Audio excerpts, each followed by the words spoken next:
Hello everyone. तो चलिए आज की क्लास में हम बात करते हैं प्रस्तावना को लेकर। देखिए, अगर हम बात करें इस चैप्टर की यानी कि प्रस्तावना की बात करें तो यहाँ से जो है आपके एग्ज़ाम में कभी कभी क्वेश्चन पूछता भी है, कभी नहीं भी पूछता है।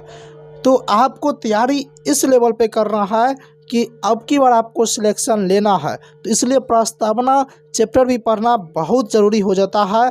हम आपसे ये उम्मीद करते हैं कि अगर आपने प्रस्तावना चैप्टर का सही से आपने क्लास देखिएगा, सही से आप पढ़िएगा, तो यहाँ से एक भी क्वेश्चन आपके एग्ज़ाम में नहीं छूटने वाला है। तो पहले हम सब्जेक्टिव के थ्रू जो है सभी कुछ को प्रस्तावना को समझते हैं, उसके बाद जो है हम ऑब्जेक्टिव इस पे आधारित करने वाले हैं। देखिए, प्रस्तावना को समझने से पहले अगर आप प्रस्तावना को देखिएगा तो प्रस्तावना में जो है कई सारे ऐसे शब्द इस्तेमाल किए गए हैं जो कि आपको समझ में नहीं आ रहा है। जो भी जिनका बेसिक थोड़ा कमज़ोर है उनको प्रस्तावना में जो है जो भी शब्द इस्तेमाल किया गया है वो सब शब्द जो है सही मायने में उनका अर्थ मालूम नहीं रहता है। तो इसलिए हम पहले उन सब शब्दों को समझते हैं, लोकतंत्र को समझते हैं, तब उसके बाद जो है प्रस्तावना को अच्छी तरीके से डिटेल से जो है समझेंगे। तो सबसे पहली बात आ जाती है कि राज्य क्या है। यहाँ पे एक क्वेश्चन आता है कि राज्य क्या है। अगर हम बात करें राज्य की तो देखिए, जहाँ पे ये चार चीज़ें मौजूद रहती है यानी कि वैसी कोई भी संस्था जिसमें चार तत्व मौजूद रहता है उसे हम राज्य कहते हैं। अब बात आ जाती है वो चार तत्व क्या है। तो एक है क्षेत्रफल, दूसरा जनसंख्या, तीसरा सरकार और चौथा संप्रभुता। क्षेत्रफल का मतलब तो आप समझते होंगे कि जितना उनका क्षेत्र होता है, जितना क्षेत्रफल का मतलब आप भली भांति समझ रहे हैं। जनसंख्या का भी मतलब समझ रहे हैं, सरकार भी समझ रहे हैं कि सरकार क्या होती है, लेकिन संप्रभुता का मतलब क्या होता है इनको समझते हैं। संप्रभुता का मतलब यानी कि संप्रभुत संपन्न, इसका मतलब ये हो गया कि वैसा देश या वैसा राष्ट्र जिसके नीति निर्माण में किसी दूसरे देश का बाह्य हस्तक्षेप नहीं हो। अपनी भाषा में समझते हैं कि अगर मान के चलिए कोई देश जो है कोई कानून बना रहा है अपने देश के अंदर, तो किसी प्रकार का दबाव नहीं होना चाहिए, दूसरे देश का दबाव नहीं होना चाहिए, दूसरे देश का उस पर अधिकार नहीं होना चाहिए। वो कानून बनाने के लिए एकदम स्वतंत्र है, निष्पक्ष है। उनको हम संप्रभुत संपन्न राष्ट्र कहते हैं, संप्रभुत संपन्न देश कहते हैं। तो उम्मीद करते हैं संप्रभुत संपन्न का मतलब समझ में आ गया होगा, संप्रभुता का मतलब समझ में आ गया होगा। अगर हम भारत की बात करें तो भारत में चारों तत्व मौजूद है। भारत में चारों तत्व मौजूद है। देखिए, भारत में क्षेत्रफल भी है। अगर हम क्षेत्रफल की बात करें 32,87,263 वर्ग किलोमीटर भारत का क्षेत्रफल भी है। जनसंख्या की बात करें तो देखिए 2011 के अनुसार 121 करोड़ और वर्तमान की बात करें तो लगभग 140 करोड़ जनसंख्या भी भारत में है। सरकार की बात करें तो भारत में सरकार भी है। और संप्रभुता की बात करें तो भारत एक संप्रभुत राष्ट्र भी है, यानी कि भारत अगर किसी नीति का निर्माण करता है, किसी कानून बनाता है, तो किसी दूसरे देश का जो है हस्तक्षेप नहीं रहता है, किसी दूसरे देश का अब दबाव नहीं रहता है। वो स्वतंत्र रहता है, अपने मर्जी से जो है कानून बना सकता है। तो यानी कि ये चारों तत्व जो है भारत में मौजूद है। इसलिए संवैधानिक तौर पे पूछेगा तो भारत जो है एक राज्य है। भारत एक राज्य है संवैधानिक तौर पे। देखिए, अगर आपसे यहाँ से एक क्वेश्चन और पूछ सकता है कि बताइए हमारा देश आज़ाद होने से पहले यानी 15 अगस्त 1947 से पहले भारत एक संप्रभुत था या भारत एक राज्य था, तो हम कहेंगे नहीं। क्यों संप्रभुत नहीं था? अगर भारत में कोई भी कानून बनता था तो वो ब्रिटिश ईस्ट इंडिया कंपनी के दबाव में बनता था, यानी कि उनका हस्तक्षेप रहता था। हम स्वतंत्र रूप से जो है कानून नहीं बना पाते थे, इसलिए भारत आज़ादी होने से पहले संप्रभुत नहीं था। तो भारत जो है 15 अगस्त 1947 के बाद एक संप्रभुत संपन्न राष्ट्र बना। आपसे पूछेगा कि राज्य की सबसे प्रमुख विशेषता क्या है, तो संप्रभुत है। चलिए, उम्मीद करते हैं आप राज्य का मतलब अच्छी तरीके से समझ में आ गया होगा, अच्छी तरीके से समझ गए होंगे। अब हम समझते हैं लोकतंत्र को। लोकतंत्र क्या होता है? देखिए, लोकतंत्र का अगर सही मायने में अर्थ समझा जाए तो लोक का मतलब होता है लोग, लोक का मतलब होता है लोग, और तंत्र का मतलब होता है, तंत्र का मतलब होता है शासन, तंत्र का मतलब होता है शासन। अगर हम बात करें इनके इंग्लिश की तो देखिए लोकतंत्र का इंग्लिश जो होता है वो होता है डेमोक्रेसी, वो होता है डेमोक्रेसी। अगर हम डेमोक्रेसी का अगर हम अच्छी तरीके से विश्लेषण करें तो ये दो शब्द से मिलकर बना है, एक बना है डेमोस, एक बना है डेमोस से, और दूसरा जो है क्रिएसस है, दूसरा क्रिएसा। अगर हम यहाँ पे बात करें तो डेमोस का अर्थ ही होता है लोग और क्रेसा का अर्थ होता है शासन, यानी कि लोगों का शासन। लोकतंत्र का मतलब क्या हुआ, लोगों का शासन, यानी कि वैसी शासन प्रणाली जिसमें शक्ति का अंतिम स्रोत आम जनता हो, लोकतंत्र कहलाता है। इनको लेकर जो है अमेरिका के एक पूर्व राष्ट्रपति अब्राहम लिंकन थे, उन्होंने सबसे सटीक और सबसे अच्छी परिभाषा दिया है कि लोकतंत्र जो है जनता का, जनता के लिए और जनता के द्वारा शासन प्रणाली है। तो उम्मीद तौर पे आप लोकतंत्र का मतलब समझ गए होंगे, उम्मीद करता हूं। अगर हम बात करें तो लोकतंत्र जो है कई प्रकार के होते हैं, एक दलीय, द्विदलीय, बहुदलीय, यानी कि जहाँ पे एक दल का शासन हो, एक दल का जो है वर्चस्व ज़्यादा हो वहाँ एक दलीय लोकतंत्र हो गया, जहाँ पे दो दल का जो है वर्चस्व ज़्यादा हो दो दलीय हो गया, और जहाँ पे दो से अधिक के दल का जो है वर्चस्व ज़्यादा हो, शासन प्रशासन हो, वहाँ बहुदलीय हो गया। तो भारत एक बहुदलीय लोकतंत्र वाला देश है, क्योंकि यहाँ पे जो है कई दल के जो है कई दल यहाँ पे शासन करते हैं। चलिए उसके बाद अगर हम बात करें तो लोकतंत्र जो है दो प्रकार के होते हैं, एक होता है प्रत्यक्ष लोकतंत्र, एक होता है अप्रत्यक्ष लोकतंत्र। अगर हम बात करें प्रत्यक्ष लोकतंत्र क्या कहलाता है, तो वैसी शासन प्रणाली जिसमें कानून निर्माण और शासन प्रशासन में आम जनता की प्रत्यक्ष भागीदारी हो, यानी कि अगर कोई कानून बन रहा है तो कोई भी शासन प्रशासन में जो है आम जनता प्रत्यक्ष तौर पे उसमें भाग लेगा। और लेकिन प्रत्यक्ष लोकतंत्र की बात करें तो ये वहीं पे संभव हो सकता है जहाँ पे कम आबादी हो। स्वाभाविक सी बात है, देखिए अगर भारत में ऐसा करना चाहेगा तो ये संभव नहीं हो पाएगा, क्योंकि अगर कोई कानून बनाना हो तो सभी आम जनता एक जगह नहीं हो पाएगा, तो इसलिए ये कम आबादी वाले में ही सफल हो पाता है प्रत्यक्ष लोकतंत्र। इसकी प्रमुख विशेषता वापस बुलाना हो गया, प्रत्यावर्तन हो गया, और लोकतंत्र का सबसे अच्छा उदाहरण देखा जाए तो स्विट्जरलैंड में है। प्रत्यक्ष लोकतंत्र का सबसे अच्छा उदाहरण जो है स्विट्जरलैंड में है।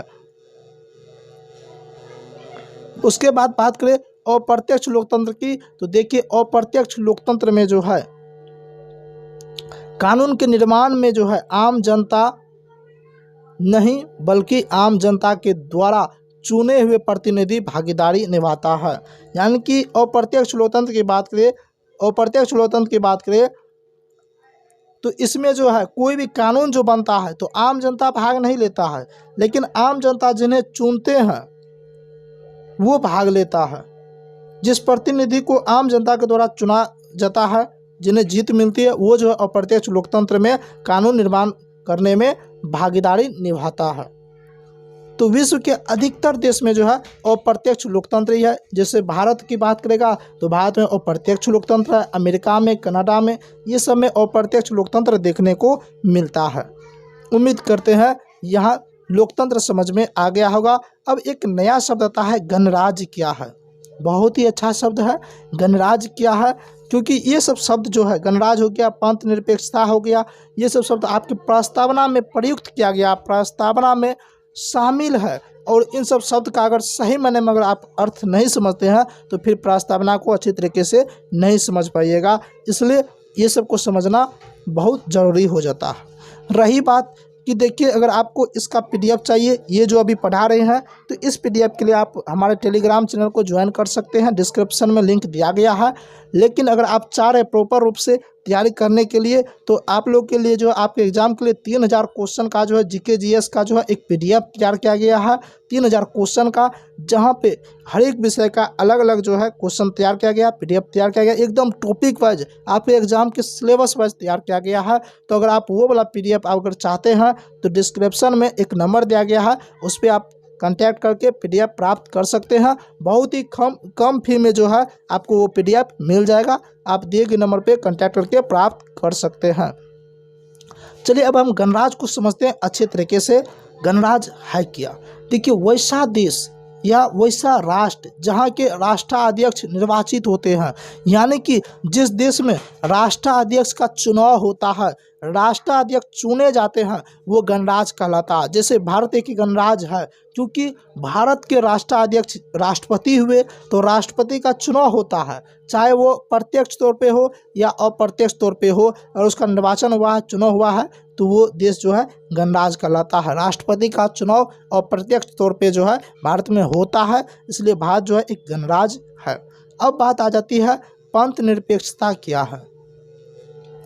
पंथ निरपेक्षता को समझते हैं कि आखिर पंथ निरपेक्षता क्या है। देखिए, वैसे देश जहाँ की सरकार का अपना कोई धर्म ना हो, जहाँ की सरकार का अपना कोई धर्म ना हो,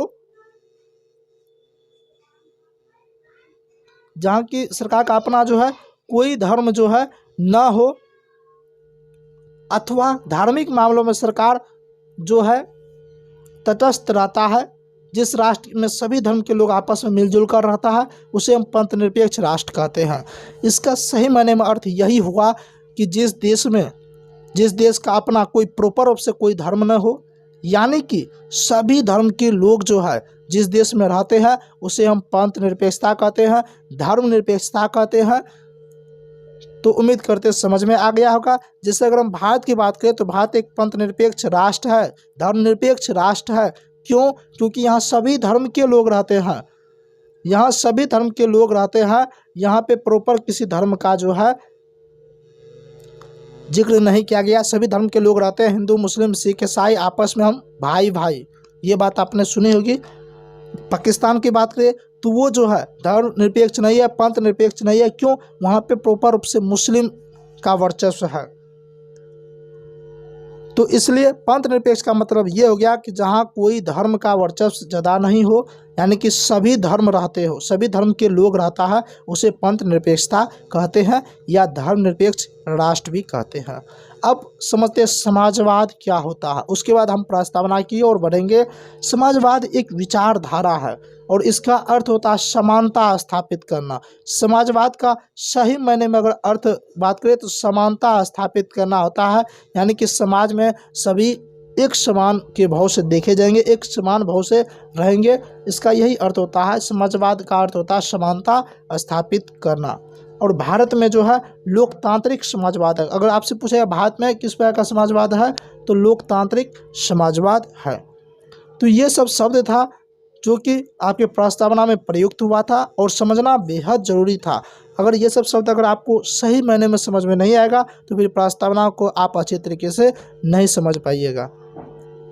चलिए अब हम प्रस्तावना को पढ़ते हैं। देखिए, प्रस्तावना की बात करें तो प्रस्तावना को उद्देशिका भी कहते हैं, प्रस्तावना को उद्देशिका भी कहते हैं। और प्रस्तावना को पहले एक महीने में अच्छी तरीके से पढ़ लेते हैं, फिर सभी का अर्थ बताएंगे क्या होता है। देखिए, प्रस्तावना हम भारत के लोग भारत को एक संपूर्ण प्रभुत्व संपन्न, मैंने अभी जस्ट बताया संपूर्ण प्रभुत्व संपन्न का मतलब क्या होता है, जहाँ पे जिस देश को ये अधिकार रहता है, अगर वो कोई कानून बनाता है, कोई नीति का निर्माण करता है, तो किसी बाहरी देश का दबाव नहीं रहना चाहिए, हस्तक्षेप नहीं रहना चाहिए, वो संप्रभुत्व संपन्न है।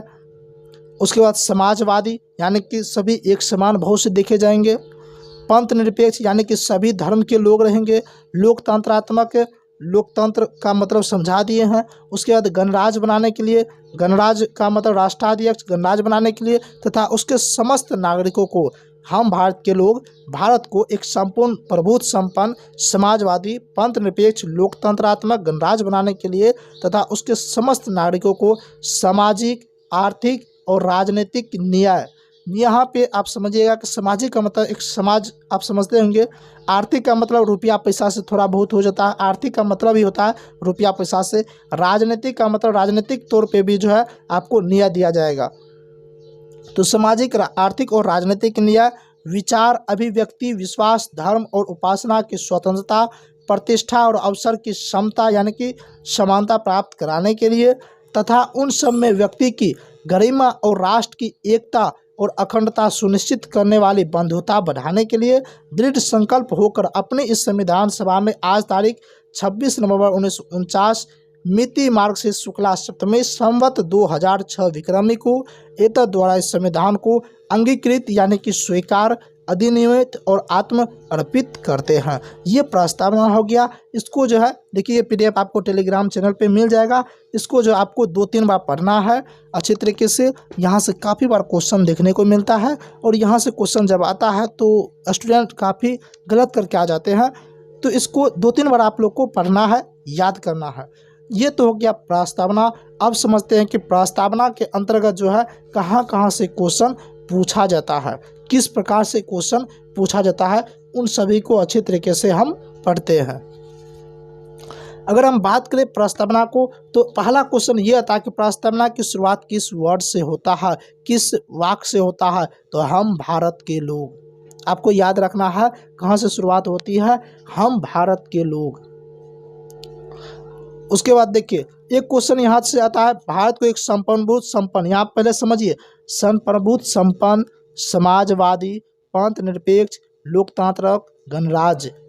आपसे कभी कभी जो है क्रम पूछ दिया जाता है कि पहले कौन सा आता है। तो पहले संप्रभुत्व संपन्न यानी कि S, फिर उसके बाद समाजवादी फिर S, उसके बाद पंथ निरपेक्ष P, उसके बाद लोकतंत्रात्मक यानी कि L, उसके बाद जो है गणराज्य यानी कि G, SSPLG। आपको याद रखना है, ये तरीका है याद रखने का। यानी कि अगर हम मूल प्रस्तावना की बात करें तो देखिए मूल प्रस्तावना में जो है ना संप्रभुत्व संपन्न, समाजवाद नहीं था। संप्रभुत्व संपन्न था लेकिन समाजवाद नहीं था,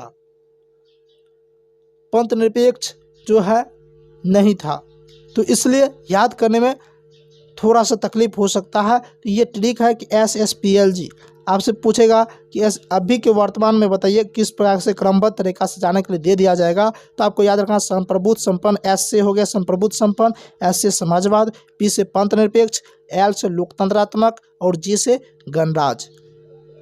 उम्मीद करता हूँ ये बात समझ में आ गया होगा। इसमें जो है 3 शब्द ऐसा है, एक हो गया आपका समाजवाद हो गया, पंथ निरपेक्ष हो गया और एक अखंडता हो गया। यहाँ पे हम देखते हैं, नीचे हम देखिए अखंडता। 3 शब्द जो है जोड़ा गया है संविधान में संशोधन करके। कौन सा संविधान? 42वां संविधान संशोधन के तहत 1976 के तहत 42वां संविधान संशोधन 1976 के तहत जो प्रस्तावना में संशोधन करके 3 नया शब्द जोड़ा गया है, एक समाजवाद, एक पंथ निरपेक्ष, एक अखंडता। इन तीनों शब्द को याद रखना है। और अभी तक जो है प्रस्तावना में 1 बार संशोधन किया गया है। आपसे कई बार ये क्वेश्चन पूछेगा कि प्रस्तावना में अभी तक कितना बार संशोधन किया गया है? 1 बार संशोधन किया गया है। कौन सा? 42वां। कौन सा? 42वां संविधान संशोधन 1976। इसी के तहत 3 नए शब्द जोड़ा गया था, समाजवाद, पंथ निरपेक्ष और अखंडता। ये 3 शब्द जोड़ा गया था। ये भी बात आपको याद रखना है। जब ये 3 शब्द जोड़ा गया तो आपसे ये भी तो पूछ सकता है कि बताइए कि मूल प्रस्तावना में क्या शब्द था? तो संप्रभुत्व संपन्न, लोकतंत्रात्मक, गणराज्य था। लेकिन 2 शब्द यहाँ पे जुड़ गया है तो अभी हो गया SSPLG। संप्रभुत्व संपन्न पहले से था, समाजवाद जुड़ गया, P से पंथ निरपेक्ष, L से लोकतंत्रात्मक, G से गणराज्य। इनको याद रखना है, यहाँ से क्वेश्चन पूछता है, इसलिए मैंने इस पर थोड़ा ज़्यादा फोकस किया।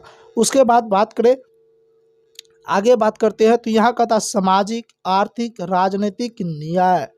यहाँ पे इनका मतलब ये होता है कि यहाँ पे जो प्रस्तावना में 3 प्रकार का न्याय की चर्चा किया गया है। आपसे पूछेगा कि प्रस्तावना में कितने प्रकार के न्याय की चर्चा किया गया है? तो 3 प्रकार का न्याय की चर्चा किया गया है। कौन कौन सा? सामाजिक, आर्थिक और राजनीतिक न्याय। उसके बाद देखिए विचार, अभिव्यक्ति, विश्वास, धर्म और उपासना की स्वतंत्रता, यानी कि स्वतंत्रता की चर्चा जो है 5 प्रकार से किया गया है। कौन सा? विचार, अभिव्यक्ति, विश्वास, धर्म और उपासना। तो आपसे पूछेगा बताइए कितने प्रकार की स्वतंत्रता की चर्चा किया गया प्रस्तावना में? तो 5 प्रकार का। उसके बाद बात करते हैं कि यहाँ पे प्रतिष्ठा और अवसर की समता प्राप्त करने, यानी कि आपसे ये पूछेगा कि कितने प्रकार की समानता स्थापित करता प्रस्तावना? तो 2 प्रकार की। कितना? 2 प्रकार का। कौन कौन सा? प्रतिष्ठा और अवसर। कौन सा? प्रतिष्ठा और अवसर। उसके बाद बात करें बंधुत्व की, यहाँ बंधुता दिखा रहा है तो बंधुत्व की चर्चा एक बार किया गया है। कितना? एक बार किया गया है। तो ये सब क्वेश्चन जो है यहाँ से पूछा जाता है, इसलिए मैंने बोला था एक बार तो पढ़ा, उसके बाद जो है उसको डिटेल से समझ रहे हैं सभी कुछ को। यहाँ से क्वेश्चन जो है पूछा जाता है। यहाँ तक देख लिए। उसके बाद आगे बढ़ते हैं। उसके बाद है दृढ़ संकल्प होकर अपनी इस संविधान सभा में आज तारीख 26 नवंबर 1949 को एतद द्वारा इस संविधान को अंगीकृत मतलब होता है स्वीकार करना। अंगीकृत मतलब होता है स्वीकार करना, यानी स्वीकृति प्रदान करना, अधिनियमित और आत्मर्पित करते हैं। तो यहाँ पे एक क्वेश्चन ये आता है कि बताइए संविधान को किसने जो है, यानी कब जो स्वीकार किया गया था? 26 नवंबर 1949 को। कब स्वीकार किया गया था? 26 नवंबर 1949 को। और किसके द्वारा? संविधान सभा के द्वारा। किसके द्वारा? संविधान सभा के द्वारा। कब? 26 नवंबर 1949 को स्वीकार किया गया था। तो यहाँ हो गया, ये सब बातें होगी प्रस्तावना से संबंधित। प्रस्तावना को पढ़ा के डिटेल से सभी शब्द का अर्थ बता दिए हैं। तो उम्मीद करते हैं यहाँ तक समझ में आ गया होगा। लेकिन अब जो है प्रस्तावना से संबंधित कुछ और फैक्ट है, कुछ और बातें हैं जहाँ से क्वेश्चन पूछा जाता है, तो उनको समझते हैं। अगर हम बात करें प्रस्तावना की, तो देखिए संविधान सभा का जब प्रथम बैठक जब हो रहा था, मैंने पढ़ाया था कि संविधान सभा की प्रथम बैठक 9 दिसंबर 1946 को हुआ था। कब हुआ था? 9 दिसंबर 1946 को संविधान सभा का प्रथम बैठक हुआ था। और इसी के दौरान जो है 13 दिसंबर 1946 को, इसी के दौरान 13 दिसंबर 1946 को जो है पंडित जवाहरलाल नेहरू ने एक उद्देश्य प्रस्ताव रखा था संविधान सभा के समक्ष में। और यही उद्देश्य प्रस्ताव आगे चल के जो है प्रस्तावना बना। यही उद्देश्य प्रस्ताव जो है आगे चल के जो है प्रस्तावना का रूप धारण किया, यानी कि प्रस्तावना बना। अब कैसे बना ये तो समझ में आ गया। उसके बाद बात करें इसको स्वीकार कब किया गया था, तो 22 जनवरी 1947 को द्वितीय बैठक के दौरान। आपसे ये क्वेश्चन पूछेगा कि प्रस्तावना को कब स्वीकार किया गया था, तो 22 जनवरी 1947 को द्वितीय बैठक के दौरान जो है स्वीकार किया गया था। देखिए प्रस्तावना की बात करें तो प्रस्तावना पे जो है 4 देशों का प्रभाव देखने को मिलता है। कितना? 4 देश के प्रभाव देखने को मिलता है। कौन कौन सा? एक है आपका अमेरिका, एक अमेरिका है। अमेरिका से क्या प्रावधान किया गया है, तो देखिए विश्व का प्रथम देश जो है अमेरिका है, जिसने अपने संविधान में प्रस्तावना को शामिल किया था। और यही विचार जो है लाया गया हमारे संविधान में। अगर आपने कल वाले क्लास देखा होगा संविधान का स्रोत, वहाँ हम पढ़ाए थे कि प्रस्तावना का विचार किस देश के संविधान से लिया गया है, तो अमेरिका के संविधान से लिया गया है। और अमेरिका के संविधान में जो प्रस्तावना शामिल किया गया था उसी का अनुसरण करते हुए भारतीय संविधान में शामिल किया गया है। दूसरा देश है फ्रांस। दूसरा देश की बात करें तो फ्रांस है। फ्रांस से जो है फ्रांसीसी क्रांति हुआ था। फ्रांस में 1789 से 1799 के दौरान एक फ्रांसीसी क्रांति हुआ था, काफ़ी लोकप्रिय हुआ था। और उसी के दौरान जो पहली बार स्वतंत्रता, समानता और बंधुत्व का जो है नारा दिया गया था। और यही तीनों शब्द अभी जस्ट पढ़ाए थे कि स्वतंत्रता, समानता और बंधुत्व शब्द जो है हमारी प्रस्तावना में है। और इसी से प्रभावित होकर ये तीनों शब्द को जो है जोड़ा गया था। तो आपसे ये बात पूछा जाएगा कि स्वतंत्रता, समानता और बंधुत्व शब्द को प्रस्तावना में किस देश के संविधान से लिया गया है, तो फ्रांस के संविधान से लिया गया। उसके बाद बात करते हैं, एक है रूस। रूस के संविधान से क्या लिया गया है, तो देखिए मैंने 3 प्रकार के नियम पढ़ाया था, राजनीतिक, आर्थिक और सामाजिक नियम पढ़ाया था।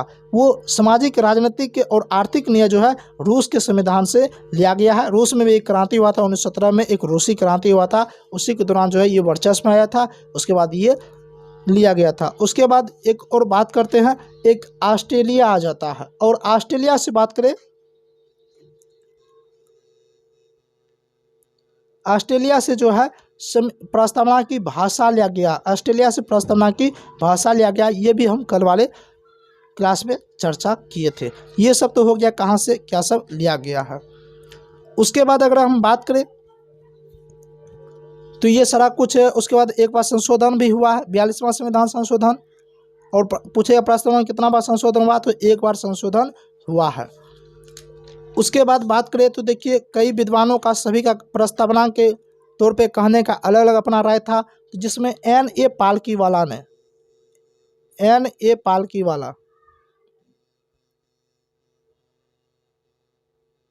जिसमें N.A. पालकीवाला ने प्रस्तावना को लेकर क्या कहा था प्रस्तावना जो है ना संविधान का एक परिचय पत्र है। क्या है? प्रस्तावना जो है ना संविधान का एक परिचय पत्र है। ये बात किसने कहा था? तो ये बात जो है N.A. पालकीवाला ने कहा था। इनको याद रखना है। हालांकि ऑब्जेक्टिव क्वेश्चन जब कराएंगे तो वहाँ पे भी ये बात की चर्चा करेंगे। उसके बाद आपको एक बात याद रखना है कि सर अल्लादी कृष्ण स्वामी अय्यर ने यह कहा था कि प्रस्तावना जो हमारे दीर्घकालिक सपनों का विचार है। K.M. मुंशी ने कहा था कि हमारे संप्रभु लोकतांत्रिक गणराज का भविष्य फल है। प्रस्तावना जो है संप्रभु लोकतांत्रिक गणराज का भविष्य फल है। ये बात K.M. मुंशी ने कहा था। तो ये सब सारी बातें थी प्रस्तावना से संबंधित, जहाँ से आपके एग्जाम में क्वेश्चन पूछा जाता है। उम्मीद करते हैं बहुत अच्छा लगा होगा ये क्लास। तो आप इस क्लास को, इस सेशन को लाइक कीजिए, शेयर कीजिए और चैनल पर पहली बार है तो चैनल को सब्सक्राइब जरूर कर लीजिए। मिलते हैं अब नेक्स्ट क्लास में, और नेक्स्ट क्लास में जो है इसी का ऑब्जेक्टिव करवाएंगे और उसके बाद जो है फिर अनुसूची चैप्टर शुरू करेंगे। तो मिलते हैं अब नेक्स्ट क्लास में, तब तक के लिए जय हिंद।